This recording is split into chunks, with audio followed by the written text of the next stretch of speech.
નમસ્કાર, મંતવ્ય ન્યૂઝમાં આપનું સ્વાગત છે ને હું છું આપની સાથે હિરલ। વાત કરીએ મહત્વના સમાચારથી તો ટીઆરપી અગ્નિકાંડ મામલે સૌથી મોટા સમાચાર સામે આવી રહ્યા છે।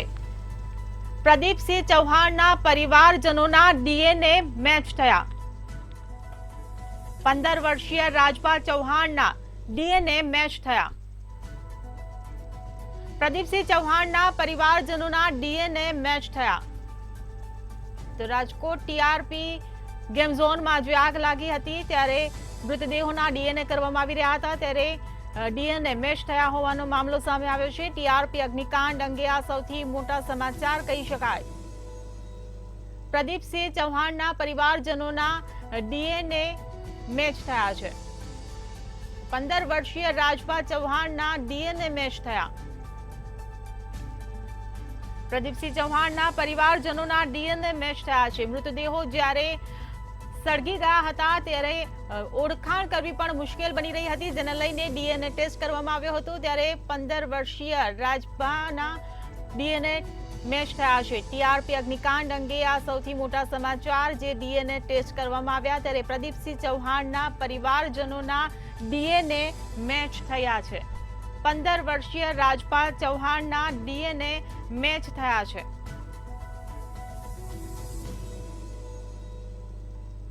ટીઆરપી ગેમ ઝોનમાં જે ગઈકાલે ભીષણ આગ લાગી હતી ને જે લોકો હોમાયા તેમાં ત્યારે મૃતદેહોના ડીએનએ ટેસ્ટ કરવામાં આવી રહ્યા હતા, કારણ કે ઓળખાણ કરવી ખૂબ જ મુશ્કેલ હતી, કારણ કે મૃતદેહ એટલી હદે સળગી ગયા હતા। ત્યારે આજે ડીએનએ ટેસ્ટનો રિપોર્ટ સામે આવ્યો છે। પ્રદીપસિંહ ચૌહાણના પરિવારજનોના ડીએનએ મેચ થઈ ચૂક્યા છે। તો 15 વર્ષીય રાજપા ચૌહાણના ડીએનએ મેચ થયા છે। 14 વર્ષીય ધર્મરાજસિંહ જાડેજાના ડીએનએ પણ મેચ થયા છે। ત્યારે 10 વર્ષીય ગુડુબા હિતેન્દ્રસિંહ જાડેજાના પણ ડીએનએ મેચ થયા છે। 10 વર્ષીય ગુડુબા હિતેન્દ્રસિંહ જાડેજાના ડીએનએ મેચ થયા છે। ડીએનએ મેચ થતા પાંચેય મૃતદેહ પરિવારને હવે સોંપી દેવામાં આવશે। 15 વર્ષીય રાજભા ચૌહાણના ડીએનએ મેચ થયા છે। 14 વર્ષીય ધર્મરાજસિંહ જાડેજાના ડીએનએ મેચ થયા છે। તો જે મૃતદેહોના ડીએનએ રિપોર્ટ આજે આવી ગયા છે ત્યારે 10 વર્ષીય ગુડુબા હિતેન્દ્રસિંહ જાડેજાના ડીએનએ મેચ થયા છે। જે પરિવારના 5 સભ્યોના ડીએનએ કરવામાં આવ્યા હતા ત્યારે આ ટીઆરપી અગ્નિકાંડ અંગે આ મોટા સમાચાર। પ્રદીપસિંહ ચૌહાણના પરિવારજનોના ડીએનએનો રિપોર્ટ આવી ગયો છે અને ડીએનએ હવે મેચ થઈ ચૂક્યા છે। 15 વર્ષીય રાજપા ચૌહાણના ડીએનએ મેચ થયા છે। 14 વર્ષીય ધર્મરાજસિંહ જાડેજાના ડીએનએ મેચ થયા છે। 10 વર્ષીય ગુડુબા હિતેન્દ્રસિંહ જાડેજાના ડીએનએ મેચ થયા છે। 10 વર્ષીય ગુડુબા હિતેન્દ્રસિંહ જાડેજાના ડીએનએ મેચ થયા છે। ત્યારે પરિવારજનોના ડીએનએ મેચ થતા હવે મૃતદેહ પણ પરિવારને સોંપવામાં આવશે। 15 વર્ષીય રાજ ચૌહાણના ડીએનએ મેચ।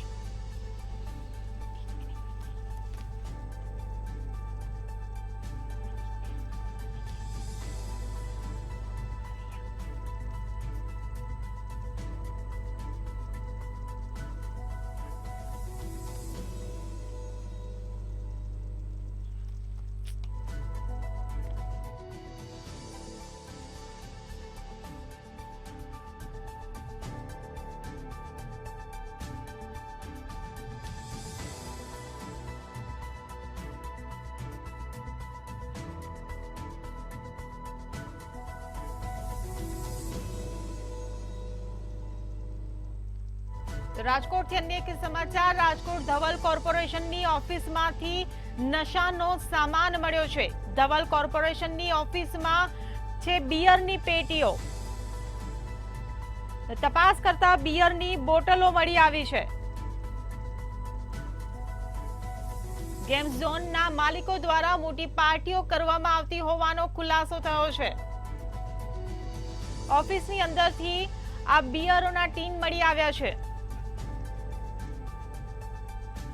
તો રાજકોટ ધવલ કોર્પોરેશનની ઓફિસમાંથી નશાનો સામાન મળ્યો છે। ધવલ કોર્પોરેશનની ઓફિસમાં બિયરની પેટીઓ મળી આવી છે. તપાસ કરતા બિયરની બોટલો મળી આવી હતી. ગેમ ઝોનના માલિકો દ્વારા મોટી પાર્ટીઓ કરવામાં આવતી હોવાનો ખુલાસો થયો છે. તો ઓફિસની અંદરથી આ બિયરોની ટીન મળી આવી છે, જેના કારણે અનેક સવાલો ઉભા થઈ રહ્યા છે. રાજકોટ ધવલ કોર્પોરેશનની ઓફિસમાંથી નશાનો સામાન મળી આવ્યો છે. ધવલ કોર્પોરેશનની ઓફિસમાં આ બિયરની પેટીઓ મળી આવી છે.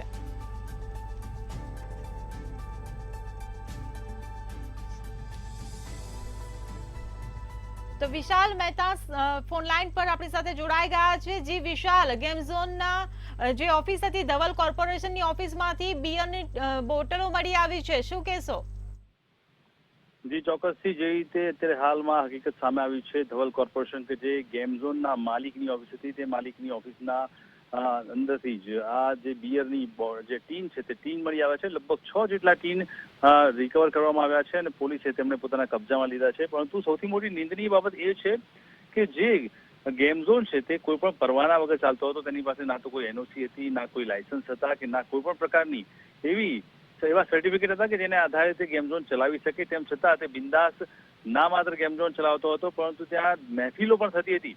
તે આ બિયરના ટીમ પરથી સાબિત થાય છે અને તેને લઈને અત્યારે હાલમાં ક્યાંક ને ક્યાંક એ પણ શંકા ઉભી થાય છે કે જે રીતે ભૂતકાળમાં જોવા જઈએ તો આ ગેમ ઝોનની અંદર કેટલાક મોટા અધિકારીઓ આવી અને ત્યાં આનંદ માણીને ગયા હતા, તો શું બીજા અન્ય અધિકારીઓ કે કર્મચારીઓ ત્યાં આવતા હશે કે જે લોકો આ રીતે મદિરાપાન કરતા હશે અથવા તો મહેફિલ મારતા હશે?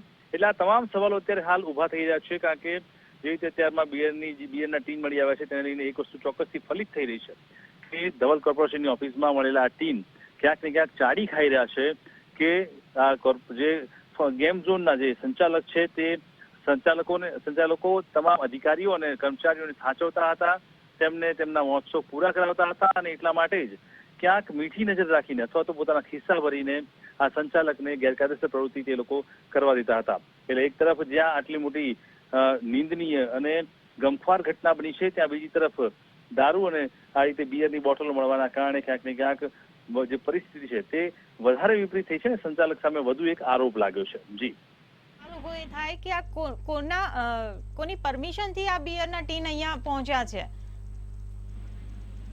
એક મહત્વની વાત છે કે જે રીતે બિયરના ટીન અહીંયા મળી આવ્યા છે એટલે સંચાલક છે ક્યાંક ને ક્યાંક માનસિક રીતે તે બિંદાસ હતા કે તે કંઈ પણ કરશે, કોઈ પણ પ્રકારની પ્રવૃત્તિ કરશે, પણ ક્યાંક મોટા અધિકારીઓના તેના માથા પર હાથ છે, તે મોટા અધિકારીઓના ખિસ્સા ભરે છે, તેમને સાચવે છે અને એટલા માટે જ મોટા અધિકારીઓની જે મીઠી નજર છે તે તેમના પર છે એટલે તેને કંઈ જ નહીં થાય. તે એવા ઓવર કોન્ફિડન્સમાં હતા, પરંતુ આ ઓવર કોન્ફિડન્સ ક્યાંક ને ક્યાંક એક મોટી દુર્ઘટનાને આમંત્રણ લઈને આવ્યો અને તેની અંદર 28 થી વધારે જે માસૂમ લોકો હતા, જે નિર્દોષ છે, તે લોકો હોમાઈ ગયા છે અને આ જે રીતે ગેમ ઝોન અત્યારે ડેથ ઝોનમાં એટલે કે અગ્નિકાંડમાં ફેરવાઈ ગયો છે, તેની અંદર આ જે 28 થી વધારે લોકોની આહુતિ આપવામાં આવી છે તેને લઈને અત્યારે હાલમાં જનતામાં આક્રોશ વધી ગયો છે અને સાથે જ તમામ જે સંચાલકોની સાથે જોડાયેલા લોકો છે તેમની સામે રાજકોટ પોલીસે ફરિયાદ તો નોંધી છે, પણ તેની સામે પણ સવાલ થઈ રહ્યા છે કે રાજકોટ પોલીસ શું ખરેખર ત્યાં આનંદ પ્રમોદ કરવા જતી હતી તો શું ખરેખર તે નિષ્પક્ષ અને નિષ્ઠાપૂર્વકની કાર્યવાહી કરશે કે કેમ? અને બીજી બાબત એ છે કે જો પોલીસે ફરિયાદ કરી છે તો આમાં નિષ્ઠાપૂર્વકની કાર્યવાહી નહીં થાય તો આ તપાસ ચોક્કસથી સ્ટેટ એજન્સીને સોંપવી જોઈએ, જેના કારણે ના માત્ર સંચાલકો પરંતુ તેની સાથે જોડાયેલા તમામ કસૂરવાર અધિકારીઓની સામે પણ કડકમાં કડક પગલાં લેવામાં આવે તેવી માંગ અત્યારે હાલમાં ઉઠવા પામી છે. પરંતુ વિશાલ, અહીંયા વાત એ છે કે આ ધવલ કોર્પોરેશનની ઓફિસમાંથી ગુજરાત ગવર્મેન્ટની પરમિટના બિયર મળ્યા છે, એના વિશે શું કહેશો? ચોક્કસથી એટલે મેં તમને કહ્યું એ પ્રમાણે કે જયારે મોટા અધિકારીઓની તેના પર રહેમ નજર હતી અને ક્યાંક ને ક્યાંક તેની સાઠગાંઠના કારણે તે ક્યાંકથી સરકારી કચેરીમાંથી અથવા સરકારી પરમિટની જે જગ્યા હોય ત્યાંથી એ બિયરને તમામ વસ્તુઓ લાવ્યા હશે ને એટલા માટે જ તે તેની ઓફિસમાં આ બિયર પડેલા મળી આવ્યા છે. પરંતુ હવે જોવાનો તપાસનો વિષય એ છે કે આ બિયરો લઈને કોણ આવ્યું, આ બિયર કોના હતા, તે ખરેખર પરમિટના છે કે પરમિટ વગરના છે, બિયર શા માટે ત્યાં મૂકવામાં આવ્યા હતા, કોણ પાર્ટી કરવામાં આવ્યું હતું, અને જો 2 મહિના પહેલા કેટલાક અધિકારીઓ અહીંયા પાર્ટી કરવા અથવા તો એન્જોયમેન્ટ કરવામાં આવ્યા હતા ગેમ ઝોનની અંદર, તો આ બિયર શું કોઈ અધિકારીના પાર્ટી માટે હતા, કોઈને આનંદ પ્રમોદ કરવા માટે લાવવામાં આવ્યા હતા? એ તમામ સવાલો અત્યારે હાલ ઉભા થયા છે અને તપાસનો વિષય છે, જેને લઈને હવે પોલીસે તપાસ કાર્યવાહી શરૂ કરી છે, પરંતુ ક્યાંક ને ક્યાંક પોલીસની તપાસ સામે પણ અનેક સવાલો ઉભા થઈ રહ્યા છે. એટલે ધીરે ધીરે આ જે અગ્નિકાંડનો મામલો કે જ્યાં નિર્દોષ લોકો હોમાયા છે તે મામલો હવે પેચીદો થઈ રહ્યો છે, કારણ કે જનતાને હવે વિશ્વાસ નથી રહ્યો સરકારી તંત્ર પર. સરકારી તંત્રએ કોઈ પણ એનઓસી વગર પરમિશન આપી 3 વર્ષથી જે રીતે આ ગેમ ઝોન ગેરકાયદેસર ધમધમતું હતું, તેમ છતાં કોઈ પણ તેની સામે એક્શન નથી લેવાયા. તે સીધી તે ચાડી ખાય છે આ બાબત કે ક્યાંક ને ક્યાંક સરકારી જે બાબુઓ છે તેમના ખિસ્સા ભરવામાં આવતા હતા, અને એના કારણે અત્યારે હાલમાં આ સમગ્ર મામલો ક્યાંક ને ક્યાંક જે ગંભીર બન્યો છે. અને એટલે હવે જોવાનું એ રહેશે કે એક પછી એક જે ઘટના સામે આવી છે, પહેલા માસૂમ લોકોના મોતનો મામલો અને હવે જ્યારે બિયરના ટીનનો મામલો સામે આવ્યો છે, ત્યારે તંત્ર કેટલું નિષ્પક્ષ તપાસ કરે છે અને આ તપાસની અંદર ટીન કોના છે, ક્યાંથી આવ્યા છે, કેવી રીતે લાવવામાં આવ્યા છે, તે હકીકત બહાર આવે છે કે કેમ, કે પછી દબાઈ દેવામાં આવે છે, તે તમામ હકીકતો હવે જોવાની રહેશે. પરંતુ જો ચોક્કસથી આ બાબતની તપાસ કોઈ સ્ટેટ એજન્સીને સોંપવામાં આવશે તો નિષ્પક્ષ તપાસ થાય અથવા તો હકીકત સામે આવે તેવી અત્યારે હાલમાં સંભાવનાઓ જોવા મળી રહી છે. જી વિશાલ, આપ જોડાયેલા રહેજો. તો ધવલ કોર્પોરેશનની ઓફિસમાંથી નશાનો સામાન મળી આવ્યો છે. રાજકોટ ધવલ કોર્પોરેશનની ઓફિસમાંથી બિયરના ટીન મળી આવ્યા છે, ત્યારે પોલીસ પર પણ કેટલાક સવાલો ઉભા થઈ રહ્યા છે.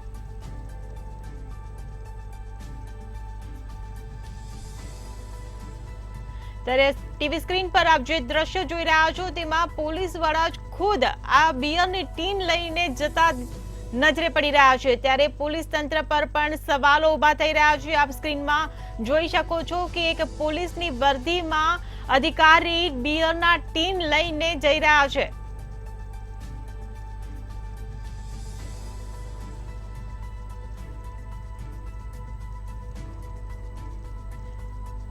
જે વિશાલ, આપ જોઈ રહ્યા છો કે પોલીસની વર્દીમાં પોલીસ ખુદ બિયરના ટીન લઈને જઈ રહ્યા છે, એ મુદ્દે શું કહેશો?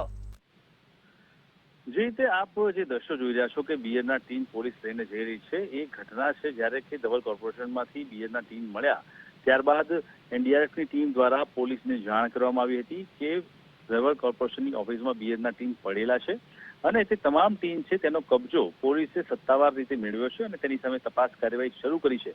કબજો મળ્યા બાદ જે પોલીસ તંત્રના જે કર્મચારી છે તે જે મુદ્દામાલ છે તેને લઈ અને કસ્ટડીમાં લેવા માટે તે લઈ જઈ રહ્યા છે. એટલે વાત એ છે કે પોલીસ હકીકતની જાણ થયા પછી જે મુદ્દામાલ ઓફિસમાંથી મળ્યો છે તેને લઈ અને યોગ્ય જગ્યાએ જપ્ત કરવા માટે લઈ જઈ રહ્યા છે. પરંતુ સવાલ એ છે કે ધવલ કોર્પોરેશનની ઓફિસમાં બિયરના ટીન આવ્યા ક્યાંથી?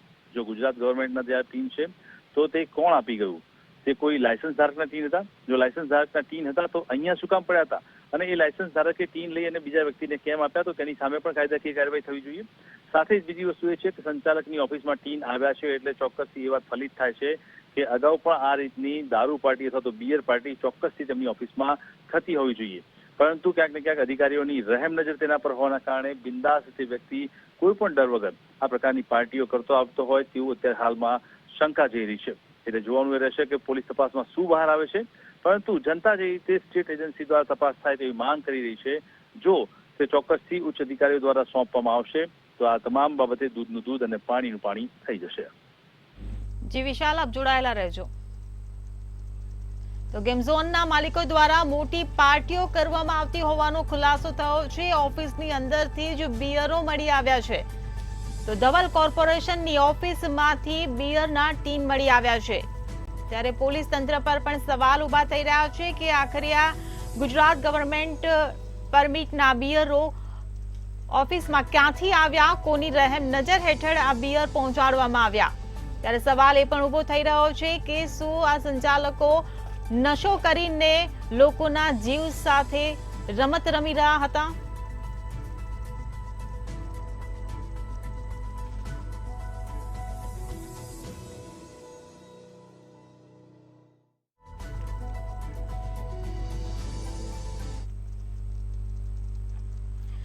તો રાજકોટમાં ટીઆરપી ગેમ ઝોનમાં જે ભીષણ આગ લાગી છે ને જે માસૂમો હોમાયા છે તે મુદ્દે આજે આપણે ચર્ચા કરીશું. આપણી સાથે જોડાઈ ગયા છે મંતવ્ય ન્યૂઝના એસોસિએટ એડિટર પ્રફુલ ત્રિવેદી, સાથે જ આપણી સાથે જોડાયા છે નિવૃત્ત આઈપીએસ અંબાલાલ ચૌહાણ. પહેલા તો આપનું મંતવ્ય ન્યૂઝમાં સ્વાગત છે. પ્રફુલભાઈ, મારો પહેલો સવાલ તમને કે 99 રૂપિયાની સ્કીમે જે 32 લોકોના જીવ લીધા, શું કહેશો? આ ગેમ ઝોન ચાલુ થયો ત્યારથી લોકોને આકર્ષવા માટે અને માર્કેટિંગ માટે અવારનવાર જુદી જુદી સ્કીમો જાહેર થતી હતી. એ પૈકી આ એક નવી સ્કીમ જાહેર કરી હતી કે 99 રૂપિયામાં તમને ગેમ ઝોનની અંદર રમવા માટે મળશે. હવે તમે જુઓ કે એક બાજુ વેકેશન છે, સૌરાષ્ટ્રના રિવાજ મુજબ ત્યાંના રહીશોને ત્યાં બીજા મહેમાનો પણ આવેલા હોય અને એ લોકોને બહાર ફરવા લઈ જવાનું હોય, કશું મનોરંજન કરાવવાનું હોય, કશું બતાવવાનું હોય, તો ત્યાં આવે એટલા માટે થઈને એને આ સ્કીમ મૂકેલી અને એ સ્કીમનો પડઘો એ પડ્યો. ત્યાં બહુ મોટો ધસારો થઈ ગયો અને ધસારા વચ્ચે આ જે આગ લાગી એને કારણે વધુ જિંદગીઓ હોમાઈ ગઈ. એટલે આ આખી જે વાત છે એ બહુ જ અત્યંત દુઃખદ અને આઘાતજનક એ માટે બને છે કે અધિકારીઓ માત્ર ભ્રષ્ટાચાર નથી કર્યો, એની સાથે એક મજબૂત સાંઠગાંઠ હતી. પોલીસ કમિશનર જે રીતે કહે છે કે ફાયરના એનઓસી વગર એમને લાયસન્સ આપ્યું, નંબર 1. નંબર 2, એને ત્યાંથી બિયર મળ્યા અને અધિકારીઓ અવારનવાર ત્યાં આવતા હતા. એને અધિકારીઓની પાર્ટીઓ થતી હતી એવી પણ એક આશંકા ઊભી થઈ. પાર્ટીઓ ના થતી હોય તો પણ અધિકારીઓ એમના સંતાનોને મહાલવા આવતા હતા. એમના બુકે સાથેના ફોટાઓ પણ મુકાયેલા છે, આજે સોશિયલ મીડિયામાં પણ ફરી રહ્યા છે. એટલે માત્ર ભ્રષ્ટાચારનો પ્રશ્ન નથી, એની સાથે એક મજબૂત સાંઠગાંઠ હતી. હવે ભ્રષ્ટાચારનો એક બીજો તબક્કો ચાલુ થયો છે અંબાલાલભાઈ, કે જે ભ્રષ્ટાચારમાંથી કમાયેલું નાણું છે એ જેની પાસેથી ભ્રષ્ટાચાર કરે છે એના ધંધામાં રોકીને એને 4 ગણું કરે છે. હું તમને અમદાવાદ મ્યુનિસિપલ કોર્પોરેશનનો દાખલો આપું તો કેટલાક અધિકારીઓ અને કેટલાક એન્જિનિયરો જે કોન્ટ્રાક્ટરને કામ આપે એને એ ધીરધાર કરે છે અથવા તો એ પૈસા આપી અને એના છુપા ભાગીદાર બની જાય છે. હવે માત્ર એમને ભ્રષ્ટાચારના 25 પૈસા નથી કમાવા, એને ભાગીદાર બનીને એને રૂપિયામાંથી 55 પૈસા કમાવા છે સાહેબ. એટલે ભ્રષ્ટાચારનું વિષચક્ર છે એ કેટલી હદે મજબૂત થતું જાય છે અને કોઈ એને ભેદી શકતું નથી. એ આ આખા આપણા પ્રજાજનોની એક બળબળતી વેદના છે.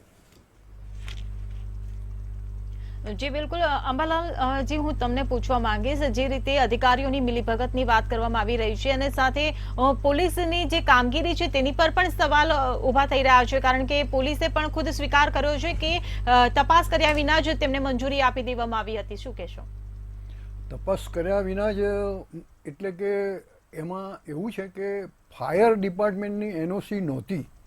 જે મેં પોલીસ કમિશનરને જે સાંભળ્યા એ દરમિયાન તો એક એ હતું અને એ એક મોટી ચૂક છે.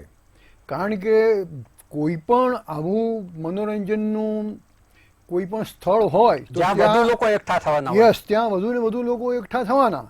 અને પાછું અધૂરામાં પૂરું કે ત્યાં ડીઝલનો સ્ટોક હતો અને બીજી બાજુ વેલ્ડિંગનું કામ પણ ચાલતું હતું. એટલે એના જે તણખા છે એનાથી એ ડીઝલ સળગ્યું અને ડીઝલ સળગવાથી પાછું જે બેઠકોની વ્યવસ્થા એ સામાન્ય ખુરશી નહોતી પણ એ ટાયરની બનાવેલી હતી, રબરની, કે જે જલ્દી આગ પકડી લે છે. અને એ ખુરશીઓ અને પાછું જે એના સોફા અને એ બધા એ રેક્ઝિનના હતા. રેક્ઝિન પણ એ જ રીતે એવો પદાર્થ છે, એ પણ એટલો જ્વલનશીલ છે. એટલે આ બધા કારણો એક સાથે એ ભેગા થયા અને એના કારણે આગ જે રીતે રિપોર્ટ કહે છે એ તો 10 મિનિટમાં જ એમ કે આખી આગ પકડાઈ ગઈ. અને તો જ આ માણસો નીકળી નહીં શક્યા. અને ઇમરજન્સી એક્ઝિટ તો હતી જ નહીં, એટલે ઇમરજન્સી એક્ઝિટનો સવાલ નથી. પણ જો માની લો કે 10 મિનિટ નહીં પણ 15 મિનિટ 20 મિનિટ થયું હોય તો પણ ઇટ ઇઝ ટુ મચ. જેને કહેવાય ને કે એક આને આમ તો નામ ન લઈ શકાય પણ એમ કે ભગવાને પોતે જ એક આ બધું આ એક સામટું સંજોગાવસાર બધું ભેગું કર્યું અથવા ભેગું થઈ ગયું. આપણે ભગવાનને એમાંથી બાદ બાકી રાખીએ પણ એમ કે આ બધું સંજોગાવસાર બધું એક સાથે ભેગું થઈ ગયું. અને સાથે સાથે જે એના સંચાલકો જે છે, જે એના માલિકો છે અને બીજી સંસ્થાઓ જેણે આ બધું રોકવાનું કામ કરવું જોઈએ એ પણ એમાં સાથે મળી ગયેલી. એટલે એમાંથી જ આ આટલી મોટી દુર્ઘટના સર્જાઈ છે. અને આ દુર્ઘટના માટે ખરેખર તો જ્યારે 30 માણસો એક સાથે આગમાં ભડથું થઈ જાય તો ત્યાંની જે સીએમ છે એમનું રાજીનામું મંગાઈ જવું જોઈએ, હોમ મિનિસ્ટરનું રાજીનામું મંગાવવું જી જોઈએ. અંબાલાલજી, હું તમને ત્યાંથી- અટકાવવા માંગીશ. મારે એ સવાલનો જવાબ જોઈએ કે જે રીતે દારૂના બિયરના જે ટીમ મળી આવ્યા છે, ગુજરાતમાં દારૂબંધી છે તેમ છતાં ગુજરાત ગવર્મેન્ટના પરમિટ વાળી આ દારૂની ટીમ મળી આવી છે, એના વિશે શું કહેશો? એટલે એના માટે વિશાલભાઈએ જે કોઈ પ્રશ્નો શરૂઆતમાં જે ઉપાડ્યા છે એ તમામ પ્રશ્નો સાથે હું સંમત થઉં છું કે આવા પ્રશ્નો એ હોવા જ જોઈએ. અને આ જે બિયરની જે દાખલા તરીકે જ્યારે પણ કોઈ માણસ પરમિટ લેવા જાય છે તો એને સમજો કે રામ અથવા વિસ્કી કે એની જે પરમિશન મળે છે એ દર મહિને 1, 2 કે 3 બોટલની જ મળે છે, અને એ પણ ડૉક્ટરના મેડિકલ પ્રિસ્ક્રિપ્શનના આધારે મળે છે. બિયરની બોટલ હોય તો માની લો કે મહિને એને દરરોજ 1 બોટલની જરૂર પડતી હોય તો મહિને 30-35 બોટલની એ થાય, પણ અહીંયા તો મોટા બોક્સના બોક્સ અને બોટલોની બોટલો મળી છે. એટલે એનો મતલબ જ એ છે કે ગેરકાયદેસર ત્યાંથી જે દારૂની જે દુકાન કાયદેસરની જે હશે સરકારની અધિકૃત કરેલી, ત્યાંથી મોટા બોક્સના બોક્સ અહીંયા ધવલ કોર્પોરેશનમાં, એટલે આના જે માલિકો છે, સંચાલકો જે છે એ એમને ત્યાં જાય છે, અને એ ધવલ કોર્પોરેશનમાં પોલીસે જે રેડ પાડી છે ત્યાંથી આ મળ્યા છે. તો એટલે એ બધી જ ટોટલી આખી જે સિસ્ટમ જે છે એ સિસ્ટમના જે છિદ્રો છે એ બધા જ આ જે એના માલિકો છે એમણે એ બધા જ છિદ્રોનો ઉપયોગ કર્યો છે, લૂપ હોલ્સનો ઉપયોગ કરેલો છે, અને એના કારણે આ બધું જેને કહેવાય ને ક્રિમિનલ નેગ્લિજન્સ, કાયદાકીય બેદરકારી એ એમને આમાં આવી છે. અને એ બેદરકારીના કારણે આવો એક દુર્ઘટનામાં ભર્યો જે મોટી દુર્ઘટના કહેવાય એવો એ પ્રસંગ એ બની ગયો છે. અને આપણે જૂની, અને પ્રફુલ્લભાઈએ કહ્યું એમ કે આપણે જે જૂની દુર્ઘટનાઓ જે બની છે, હમણાં મોરબીનો એક તાજો જ દાખલો છે, વડોદરા હરણી કાંડ છે, અને બીજા પણ આવા બધા જે કાંડ, એમાંથી પણ આપણે કંઈ શીખ્યા નથી. પ્રજા તરીકે પણ કંઈ શીખ્યા નથી, આપણા રાજ્યકર્તાઓ પણ કંઈ શીખ્યા નથી, બ્યુરોક્રેસી પણ કંઈ શીખી નથી, અને એના કારણે આવા પ્રસંગો બન્યા છે. અને હજુ પાછા બીજો પ્રસંગ બનશે કે કેમ, એની પણ એ એક જાતનો ભય આપણા બધાના દિલમાં એ છે. અને પ્રજાને માટે ખરેખર આ બહુ કરુણ અનુભવ છે. પ્રજાએ પોતે, જ્યાં સુધી પ્રજા પોતે જાગૃત નહીં થાય, જ્યાં સુધી આવી બોટલો જો ધવલ કોર્પોરેશનમાં જતી રહેશે, જો ત્યાં ડીઝલના જે છે જથ્થા ભરતા થતા હશે ને આ બાજુ ડીઝલનો જથ્થો હોય અને બીજી બાજુ વેલ્ડિંગનું કામકાજ ચાલતું હોય ને એના તણખાઓ ચડતા હોય, અથવા ત્રીજી બાજુ જે કાંકરિયામાં જે બનાવો બન્યા અને જે બેદરકારીઓ બધી સામે આવી, અથવા વડોદરાના જે કોઈ બનાવ છે, સુરતના છે, એટલે આ બધું જો એ પ્રજા જાગૃત નહીં થાય ત્યાં સુધી કશું થવાનું નથી. એક મજબૂત ઈચ્છા શક્તિ જોઈએ, એક મજબૂત રાજ્ય શક્તિ જોઈએ, એક મજબૂત બ્યુરોક્રેસી જોઈએ, અને સાથે સાથે એટલી જ જાગૃત, એના કરતાં પણ વધારે મજબૂત કે જે આ લોકોને ફરજ પાડી શકે એવી પ્રજાશક્તિ પણ એમાં જાગૃત થવાની જરૂર છે. અને તો જ આ બધું અટકશે અને આપણે એક સારો સુખી સમાજ એમાં બનાવી શકીએ.